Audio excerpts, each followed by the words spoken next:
Mnamo miaka 1800 nchini Italy kulikuwa kuna mchumi mmoja anayefahamika kwa jina la Vilfredo Pareto. Kupitia moja ya tafiti zake aliweza kugundua kwamba 80% ya ardhi inayopatikana Italy inamilikiwa na 20% tu ya wananchi wa Italy.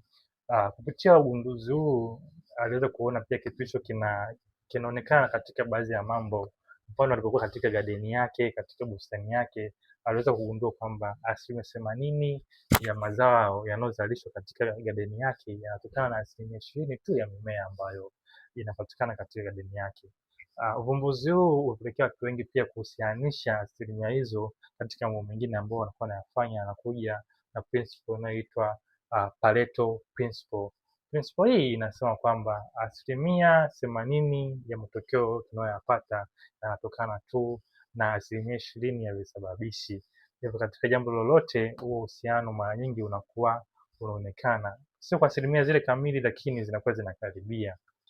Mfano mzuri kwenye upande wa mauzo katika biashara, wanasema kwamba 80% ya mauzo siku zote yanatokana na 20% ya wateja. Yaani wateja 20% ndio wanaokupa mauzo ya 80%. Kwa mfano umeuza milioni 10, basi zile milioni 8 zinatokana na wateja 20% tu, ambao ni wachache sana katika biashara.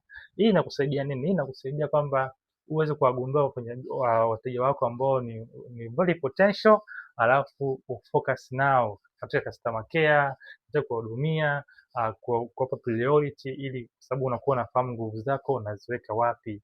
Sio katika biashara tu, hata katika mitihani, katika masomo inaonekana kwamba 80% ya marks kwenye mtihani zinatokana na 20% tu ya topic ambazo zinakuwa unazisoma darasani au katika vyuo. Hivyo basi inakusaidia wewe ujue unabidi ufocus na vitu gani unapokuwa unajiandaa na mitihani au katika jambo fulani.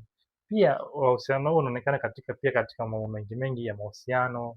80% ya vitu, 20% tu ya vitu fulani katika mahusiano ndio vinavyomata zaidi, ambavyo vinaleta impact kubwa, ambayo ni 80% katika mahusiano. Pia katika kuvaa, kupendeza, tunafahamu kwamba unaweza ukawa na nguo nyingi, kila mtu ana nguo nyingi, lakini sasa tunaona kwamba 20% ya zile nguo zako ndio unazivaa kila siku. Yaani 20% ya nguo zako ndio tunakuwa nazo kila siku, Kwa maana kuna nguo zingine unazo tu nyumbani, unazo kabatini, lakini wewe uzivai, Sasa principle hii inakusaidia wewe ku set priorities katika kila jambo unalolifanya, Unafahamu kwamba vitu fulani ndio vinavyoleta matokeo makubwa kuliko vitu vingine. Hivyo basi vile vitu ambavyo vinakuwa matokeo makubwa unaweza prioritize kwa kufanya nini? Kwa kuvifanya mwenyewe, kwa muda wa kutosha, kufanya kwa umakini sana.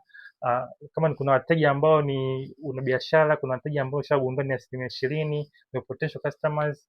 Wewe kama mwenye biashara unaweza ukaamua uwe unahudumia mwenyewe kwa customer care nzuri, alafu wale wateja wengine wakahudumiwa na wateja na customer na wafanyakazi wengine. Hii itakusaidia wewe kujiweza kumaintain na kukuza biashara yako. Kama ni katika jambo lolote, ni masomo, unabidi ubaini topic gani ambazo ni za muhimu sana, ambazo ni 20%, ambazo kwa maksi kubwa sana.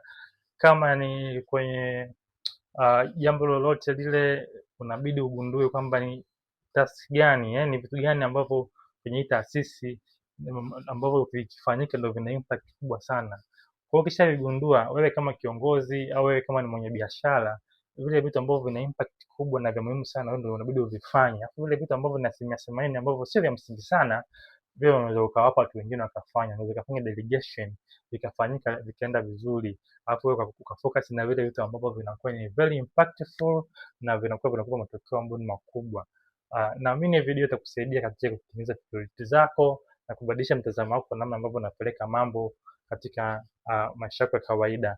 Tumia principle hii katika kila eneo ili iweze kukurahisishia maisha yako. Hakuna tuzo ya mtesekaji bora, unabidi ufanye vitu katika hali ya usmart na kutumia akili vizuri. Asante kwa wakati mwingine.